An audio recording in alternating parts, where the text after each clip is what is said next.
Hi friends, chicken protein ಹೇರಳವಾಗಿರುವ ಆಹಾರ. Non veg ಪ್ರಿಯರಿಗೆ ಇದು ತುಂಬಾ ಇಷ್ಟವಾದ ಆಹಾರ. ತುಂಬಾ ಜನ ಮಟನ್ಗಿಂತ ಹೆಚ್ಚಾಗಿ ಚಿಕನ್ ನ ತಿನ್ನುತ್ತಾರೆ, ಏಕೆಂದ್ರೆ ಚಿಕನ್ ಮಟನ್ಗಿಂತಲೂ ತುಂಬಾ ಕಡಿಮೆ ಬೆಲೆ. ಅದಕ್ಕೆ ಚಿಕನ್ ನಿರಂತರವಾಗಿ ಮನೆಯಲ್ಲಿ ಮಾಡ್ಕೊಳ್ತಾರೆ.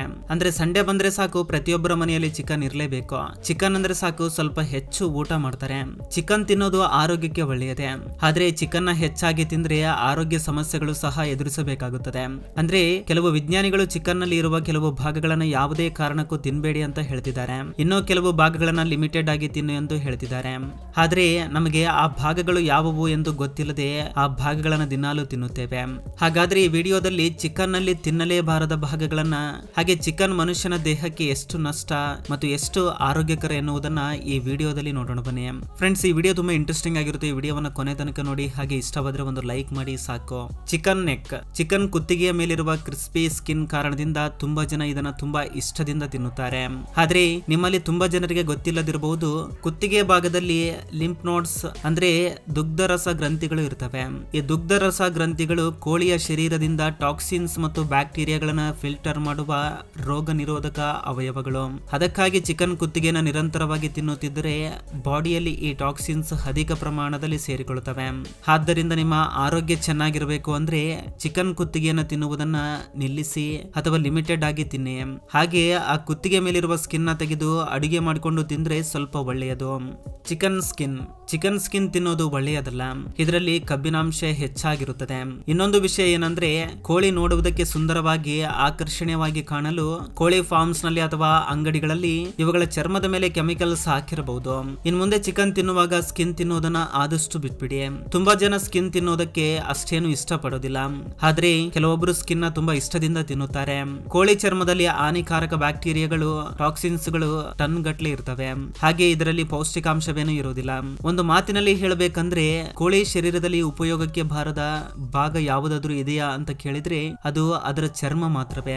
ಹಾಗೆ ಚಿಕನ್ ಚರ್ಮವನ್ನ ತಿನ್ನೋದ್ರಿಂದ ಶರೀರದಲ್ಲಿ ಅನಾರೋಗ್ಯಕರ ಕಬ್ಬಿನಾಂಶ ಸೇರಿ ವಿಪರೀತವಾಗಿ ದಪ್ಪ ಹೆಚ್ಚಾಗುವ ಅವಕಾಶ ಇರುತ್ತೆ.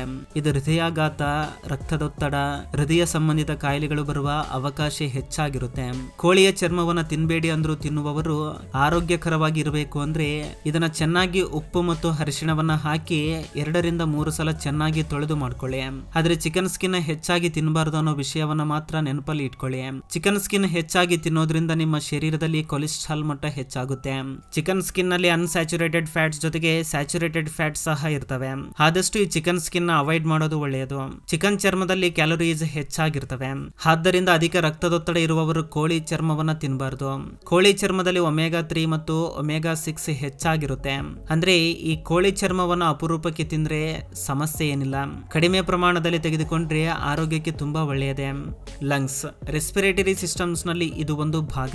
ಆದ್ರೆ ಕೋಳಿ ಇರುವ ವಾತಾವರಣದ ಆಧಾರದ ಮೇಲೆ ಈ ಭಾಗದಲ್ಲಿ ಬ್ಯಾಕ್ಟೀರಿಯಾಗಳು, ಕಲುಷಿತ ಜೀವಿಗಳು ಸೇರಿಕೊಳ್ಳುವ ಅವಕಾಶ ಇರುತ್ತೆ. ಹಾಗೆ ಕೋಳಿ ಲಂಗ್ಸ್ ನ ಅಧಿಕ ಉಷ್ಣೋಗ್ರತೆಯಲ್ಲಿ ಅಡಿಗೆ ಮಾಡಿದ್ರು ಕೂಡ ಬ್ಯಾಕ್ಟೀರಿಯಾಸ್ ಮತ್ತು ಕಲುಷಿತ ಜೀವಿಗಳು ಉಳಿದುಕೊಳ್ಳುವ ಅವಕಾಶ ಹೆಚ್ಚಾಗಿರುತ್ತೆ. ಅದಕ್ಕಾಗಿ ತುಂಬಾ ವಿಜ್ಞಾನಿಗಳು ಹೇಳ್ತಾರೆ, ತಯಾರಿಯ ಸಮಯದಲ್ಲಿ ಈ ಭಾಗವನ್ನು ತೆಗೆದು ಬಿಡೋದು ತುಂಬಾ ಒಳ್ಳೆಯದು. ಚಿಕನ್ ಟೇಲ್, ಚಿಕನ್ ಮಾಂಸದಲ್ಲಿ ಕೊಬ್ಬು ಹೆಚ್ಚಾಗಿರುವ ಭಾಗಗಳಲ್ಲಿ ಕೋಳಿಯ ಬಾಲ ಕೂಡ ಒಂದು, ಏಕೆಂದ್ರೆ ಇದರಲ್ಲಿ ಅಧಿಕ ಪ್ರಮಾಣದಲ್ಲಿ ಸ್ಯಾಚುರೇಟೆಡ್ ಫ್ಯಾಟ್ ಮತ್ತು ಕೊಲೆಸ್ಟ್ರಾಲ್ ಇರುತ್ತೆ. ಚಿಕನ್ ಬಾಲದಲ್ಲಿ ಪೋಷಕಾಂಶಗಳು ಸಹ ತುಂಬಾ ಕಡಿಮೆ ಪ್ರಮಾಣದಲ್ಲಿ ಇರುತ್ತವೆ. ಇದನ್ನ ಹೆಚ್ಚಾಗಿ ತೆಗೆದುಕೊಂಡ್ರೆ ನಾವು ದಪ್ಪ ಆಗೋದಕ್ಕೆ ಮತ್ತು ಹೃದಯಾಘಾತ ಸಮಸ್ಯೆಗಳಿಗೆ ದಾರಿ ಮಾಡಿಕೊಡುತ್ತೆ. ಇನ್ನು ಚಿಕನ್ ಬ್ರೀಸ್ಟ್ ನಲ್ಲಿ ಪ್ರೋಟೀನ್ ಹೆಚ್ಚಾಗಿ ಇರೋದ್ರಿಂದ ಆರೋಗ್ಯಕ್ಕೆ ತುಂಬಾ ಒಳ್ಳೆಯದು. ಇದು ನಿಮ್ಮ ತೂಕವನ್ನು ನಿಯಂತ್ರಿಸುವಲ್ಲಿ ತುಂಬಾ ಒಳ್ಳೆಯದು. ಇದು ನಿಮ್ಮ ಮಸಲ್ಸ್ ಡೆವಲಪ್ಮೆಂಟ್ ಗೆ ತುಂಬಾ ಒಳ್ಳೆಯದು. ಆದ್ರೆ ಇದನ್ನ ಸಹ ಮಿತವಾಗಿ ತಿನ್ಬೇಕು, ಏಕೆಂದ್ರೆ ಚಿಕನ್ ನಮ್ಮ ದೇಹದಲ್ಲಿ ಹೀಟ್ ನ ಪ್ರೊಡ್ಯೂಸ್ ಮಾಡುತ್ತೆ. ಹಾಗೆ ಚಿಕನ್ ತೊಡೆಗಳನ್ನ ಸಹ ಹೆಚ್ಚಾಗಿ ತಿನ್ನಬಾರದು, ಏಕೆಂದ್ರೆ ಮಾರ್ಕೆಟ್ ನಲ್ಲಿ ಸಿಗುವ ಕೋಳಿಗಳಿಗೆ ತುಂಬಾ ವೇಗವಾಗಿ ಬೆಳೆಯಲು ಕೆಲವು ರೀತಿಯ ಇಂಜೆಕ್ಷನ್ಸ್ ಗಳನ್ನ ಬಳಸ್ತಾರೆ. ಅದನ್ನ ಹೆಚ್ಚಾಗಿ ತೊಡೆ ಭಾಗದಲ್ಲಿ ಇಂಜೆಕ್ಟ್ ಮಾಡ್ತಾರೆ. ಆದ್ದರಿಂದ ಆದಷ್ಟು ಕಡಿಮೆ ಪ್ರಮಾಣದಲ್ಲಿ ತಿನ್ನುವುದು ಒಳ್ಳೆಯದು. ಕೆಲವೊಮ್ಮೆ ಆ ತೊಡೆಯ ಭಾಗದಲ್ಲಿ ಇಂಜೆಕ್ಷನ್ ಹಾಕೋದ್ರಿಂದ ಇನ್ಫೆಕ್ಷನ್ ಆಗಿರಬಹುದು. ಸೊ ಚಿಕನ್ ತೊಡೆಯನ್ನ ಕೊಂಡ್ಕೊಳ್ಳುವಾಗ ಮುಂಚೆನೆ ನೋಡಿಕೊಂಡು ತೆಗೆದುಕೊಳ್ಳಿ. ಹಾಗೆ ಚಿಕನ್ ವಿಂಗ್ಸ್, ಚಿಕನ್ ವಿಂಗ್ಸ್ ಬಗ್ಗೆ ನಿಮಗೊಂದು ವಿಷಯ ಹೇಳಬೇಕು. ಕೋಳಿಯ ರೆಕ್ಕೆಯಲ್ಲಿ ಫ್ಯಾಟ್ ಹೆಚ್ಚಾಗಿರುತ್ತೆ, ಕ್ಯಾಲೋರೀಸ್ ಕೂಡ ಹೆಚ್ಚಾಗಿರ್ತವೆ. ಇವುಗಳನ್ನ ಫ್ರೈ ಮಾಡೋದಕ್ಕಿಂತ ಗ್ರಿಲ್ ಮಾಡ್ಕೊಂಡು ತಿನ್ನೋದು ತುಂಬಾ ಒಳ್ಳೆಯದು. ಆದ್ರೆ ತುಂಬಾ ಜನ ಕೋಳಿಯ ರೆಕ್ಕೆಗಳನ್ನ ಚರ್ಮದ ಜೊತೆಗೇನೆ ಹೆಚ್ಚಾಗಿ ತಿನ್ನುತ್ತಾರೆ. ಇದು ಒಳ್ಳೆಯದಲ್ಲ. ಇದೆಲ್ಲ ನಿಮಗೆ ರಿಸರ್ಚ್ ಮಾಡಿ ಹೇಳಲಾಗ್ತಾ ಇದೆ. ಹಾಗೆ ಫಾರಂ ಕೋಳಿ ಹೆಚ್ಚಾಗಿ ತಿನ್ನಬಾರ್ದು. ಇದಕ್ಕಿಂತ ನಾಟಿ ಕೋಳಿಯನ್ನ ತಿಂದ್ರೆ ತುಂಬಾ ಒಳ್ಳೆಯದು. ಈ ನಾಟಿ ಕೋಳಿಗಳು ಸಹಜ ವಾತಾವರಣದಲ್ಲಿ ಬೆಳೆಯುತ್ತವೆ. ಫಾರಂ ಕೋಳಿಗಳು ಬೇಗ ಬೆಳೆಯುವುದಿಲ್ಲ. ನಾಟಿ ಕೋಳಿ ತಿನ್ನುವುದಕ್ಕೆ ತುಂಬಾ ಒಳ್ಳೆಯದು. ನಾಟಿ ಕೋಳಿ ಸಹಜವಾಗಿ ಬೆಳೆಯುತ್ತವೆ. ಅದಕ್ಕೆ ಸೂಜಿ ಔಷಧಿಯ ಅವಶ್ಯಕತೆ ಇಲ್ಲ. ಎಲುಬು ಹೆಚ್ಚಾಗಿ ಮಾಂಸ ಕಡಿಮೆ ಇರುತ್ತೆ. ಆದ್ರೆ ಇದು ಆರೋಗ್ಯಕ್ಕೆ ತುಂಬಾ ಒಳ್ಳೆಯದು. ಹಾಗೆ ನಾವು ಚಿಕನ್ ತಿಂದ ನಂತರ ಅಥವಾ ಚಿಕನ್ ಜೊತೆಗೆ ತಿನ್ನಬಾರದ ಆಹಾರಗಳನ್ನು ತಿಳಿದುಕೊಳ್ಳೋಣ.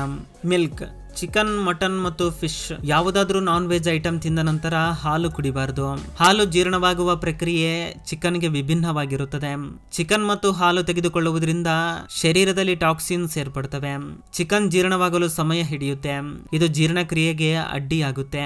ಈ ಕಾಂಬಿನೇಷನ್ ಹೆಚ್ಚು ದಿನಗಳ ಕಾಲ ತೆಗೆದುಕೊಂಡ್ರೆ ಆರೋಗ್ಯ ಸಮಸ್ಯೆಗಳು ಬರುವ ಅವಕಾಶ ಇದೆ.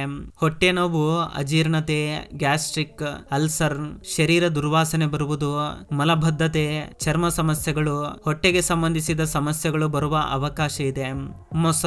ಮೊಸರು ಸಹ ನಾನ್ ವೆಜ್ ಜೊತೆಗೆ ಬೆರೆಸಿ ತೆಗೆದುಕೊಳ್ಳಬಾರದು. ಆದ್ರೆ ತುಂಬಾ ಜನ ಚಿಕನ್ ತಿಂದ ನಂತರ ಮೊಸರಿನ ಜೊತೆಗೆ ತಿನ್ನುತ್ತಾರೆ. ಈ ರೀತಿ ಮಾಡೋದ್ರಿಂದ ಜೀರ್ಣ ಸಮಸ್ಯೆಗಳು ಬರುವ ಅವಕಾಶ ಇದೆ. ಇನ್ನು ಬಿರಿಯಾನಿಯಲ್ಲಿ ಕೂಡ ಮೊಸರನ್ನು ಬೆರೆಸಿಕೊಂಡು ತಿನ್ನುತ್ತೇವೆ. ಇದು ನಮ್ಮ ದೇಹಕ್ಕೆ ಒಳ್ಳೆಯದಲ್ಲ. ಜೀರ್ಣಾಂಗ ಸಮಸ್ಯೆ ಇರೋರು ಈ ಕಾಂಬಿನೇಷನ್ ಫುಡ್ ಗೆ ದೂರ ಇರೋದು ಒಳ್ಳೆಯದು. ಇನ್ನು ಜೇನುತುಪ್ಪ, ಸಾಮಾನ್ಯವಾಗಿ ಚಿಕನ್, ಮಟನ್ ಹೆಚ್ಚಾಗಿ ತಿಂದ್ರೆ ಹೀಟ್ ಹೆಚ್ಚಾಗುತ್ತೆ. ಇನ್ನು ಜೇನುತುಪ್ಪ ಜೀರ್ಣವಾಗಲು ಸಮಯ ಹಿಡಿಯುತ್ತೆ. ಅದಕ್ಕೆ ಚಿಕನ್ ತಿಂದ ತಕ್ಷಣ ಜೇನುತುಪ್ಪ ತೆಗೆದುಕೊಳ್ಳಬಾರದು. ಇವೆರಡೂ ಕಾಂಬಿನೇಷನ್ ತುಂಬಾ ಡೇಂಜರ್. ಫ್ರೂಟ್ ಜ್ಯೂಸ್, ಚಿಕನ್ ತಿಂದ ತಕ್ಷಣ ಹಣ್ಣಿನ ಜ್ಯೂಸ್ ಮತ್ತು ಕೂಲ್ ಡ್ರಿಂಕ್ಸ್ ನ ತೆಗೆದುಕೊಳ್ಳಬಾರದು. ಹಣ್ಣಿನ ಜ್ಯೂಸ್ ಕುಡಿಯುವುದರಿಂದ ಗ್ಯಾಸ್ ಸಮಸ್ಯೆಗಳು ಹೆಚ್ಚಾಗ್ತವೆ. ಅಷ್ಟೇ ಅಲ್ಲದೆ ಜೀರ್ಣಕ್ರಿಯೆ ಸರಿಯಾಗಿ ನಡೆಯುವುದಿಲ್ಲ. ಅಷ್ಟೇ ಅಲ್ಲದೆ ದೇಹದಲ್ಲಿ ಟಾಕ್ಸಿನ್ಸ್ ಬಿಡುಗಡೆ ಆಗ್ತವೆ. ಅದಕ್ಕೆ ಚಿಕನ್ ತಿಂದ ನಂತರ ಹಣ್ಣಿನ ಜ್ಯೂಸ್ ನ ಕುಡಿಬೇಡಿ. ಆಲೂಗಡ್ಡೆ, ಚಿಕನ್ ತಿಂದ ತಕ್ಷಣ ಆಲೂಗಡ್ಡೆ ತಿನ್ನಬಾರದು. ಏಕೆಂದ್ರೆ ಚಿಕನ್, ಮಟನ್ ನಲ್ಲಿ ಹೆಚ್ಚಾಗಿ ಪ್ರೋಟೀನ್ಸ್ ಇರ್ತವೆ. ಹಾಗೆ ಆಲೂಗಡ್ಡೆಯಲ್ಲಿ ಕಾರ್ಬೋಹೈಡ್ರೇಟ್ಸ್ ಹೆಚ್ಚಾಗಿರ್ತವೆ. ಇವೆರಡೂ ಬೆರೆಸಿಕೊಂಡು ತಿಂದ್ರೆ ಜೀರ್ಣ ಸಮಸ್ಯೆ, ಹೊಟ್ಟೆ ನೋವು, ವಾಂತಿ ಬರುವ ಅವಕಾಶ ಇದೆ. ಅದಕ್ಕೆ ಇವುಗಳ ಜೊತೆಗೆ ತೆಗೆದುಕೊಳ್ಳಬಾರದು. ಆದ್ದರಿಂದ ಚಿಕನ್ ನ ಹೆಚ್ಚಾಗಿ ತಿನ್ನಬಾರದು. ತುಂಬಾ ಜನ ಚಿಕನ್ ತಿಂದ್ರೆ ಆರೋಗ್ಯಕ್ಕೆ ಒಳ್ಳೆಯದು ಅನ್ನೋ ಭಾವನೆಯಲ್ಲಿ ಇರ್ತಾರೆ. ಹೆಚ್ಚಾಗಿ ತಿಂದ್ರೆ ಆರೋಗ್ಯದ ಮೇಲೆ ಕೆಟ್ಟ ಪ್ರಭಾವ ಬೀರುತ್ತೆ. ದಿನಾಲು ತಿಂದ್ರೆ ಕೊಲೆಸ್ಟ್ರಾಲ್ ಹೆಚ್ಚಾಗುತ್ತೆ. ಚಿಕನ್ ನಲ್ಲಿ ಪ್ರೋಟೀನ್ಸ್ ಹೆಚ್ಚಾಗಿರುತ್ತೆ. ಅದು ಸಾಧ್ಯವಾದಷ್ಟು ಬೇಗ ಕರಗಬೇಕು. ಇಲ್ಲದಿದ್ರೆ ನಾವು ದಪ್ಪ ಆಗುವ ಸಾಧ್ಯತೆ ಇರುತ್ತೆ. ಅದಕ್ಕೆ ಚಿಕನ್ ಹೆಚ್ಚಾಗಿ ತಿನ್ನೋರು ದಪ್ಪ ಆಗೋ ಅವಕಾಶ ಇದೆ. ಚಿಕನ್ ಹೆಚ್ಚಾಗಿ ತಿಂದ್ರೆ ನಮ್ಮ ಡೈಜೆಷನ್ ಸಿಸ್ಟಮ್ ಇನ್ಫೆಕ್ಷನ್ ಆಗುವ ಸಾಧ್ಯತೆ ಇರುತ್ತೆ. ಅಷ್ಟೇ ಅಲ್ಲದೆ ದೇಹ ಹೆಚ್ಚಾಗಿ ಹೀಟ್ ಆಗುತ್ತೆ. ಚಿಕನ್ ಹೆಚ್ಚಾಗಿ ತಿನ್ನಬಾರ್ದು. ಮಿತವಾಗಿ ತಿಂದ್ರೆ ತುಂಬಾ ಒಳ್ಳೆಯದು. ಇದು ಫ್ರೆಂಡ್ಸ್ ಈ ದಿನದ ವಿಡಿಯೋ. ಫ್ರೆಂಡ್ಸ್, ನಿಮ್ಮಲ್ಲಿ ಎಷ್ಟು ಜನ ಅತಿಯಾಗಿ ಚಿಕನ್ ತಿನ್ನುತ್ತೀರಾ ಕಮೆಂಟ್ ಮಾಡಿ ತಿಳಿಸಿ. ಫ್ರೆಂಡ್ಸ್, ಈ ವಿಡಿಯೋದಿಂದ ಅಟ್ಲೀಸ್ಟ್ 1% ನಾಲೆಜ್ ಆದ್ರೂ ಸಿಕ್ಕಿದ್ರೆ ಈ ವಿಡಿಯೋಗೆ ಒಂದು ಲೈಕ್ ಮಾಡಿ. ಹಾಗೆ ನಿಮ್ಮ ಫ್ರೆಂಡ್ಸ್ಗೂ ಕೂಡ ಶೇರ್ ಮಾಡಿ. ಹಾಗೆ ನಮ್ಮ ಚಾನಲ್ಗೆ ಸಬ್ಸ್ಕ್ರೈಬ್ ಮಾಡಿಕೊಂಡು ಸಪೋರ್ಟ್ ಮಾಡಿ. ಕೊನೆ ತನಕ ನೋಡಿದಕ್ಕೆ ಥ್ಯಾಂಕ್ಸ್ ಫಾರ್ ವಾಚಿಂಗ್.